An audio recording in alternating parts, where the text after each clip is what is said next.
3 ditë më parë në kronikat tona sollëm atmosferën festive të 1 qershorit, ku lorat dhe gëzimi ishin në qendër të vëmendjes. Por sot, me 4 qershor, vëmendja zhvendoset tek një realitet shumë i rëndë. Dita ndërkombëtare e fëmijëve viktimë të agresionit, një ditë që na kujton se jo të gjithë fëmijët e përjetojnë fëmijërinë me siguri dhe dashuri. Dhuna ndaj fëmijëve mbetet një problem shqetësues, që shpesh ndodh në heshtje, brenda mureve të shtëpisë apo mjediseve ku ata duhet të ndiheshin të sigurt.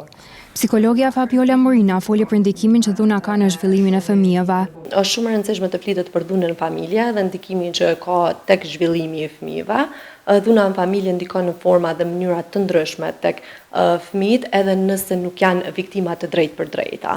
Shumë fëmijë që përjetojnë dhunë vendosin ta kalojnë në heshtje, pa shprehur atë që po kalojnë, por psikologja na tregon shenjat që mund t'i dallojnë. Ndikon në gjendjen emocionale, tu përfshi mërzitjen, zemrimin, frustrimin, e tu kalu edhe tek sjelljet më agresive, tek konfliktet më të shpeshta me bashkëmoshatarët, si dhe tek tërheqja sociale apo izolimi. Tutje, psikologja nda edhe disa nga mënyrat të cilat mund të parandalojnë dhunën.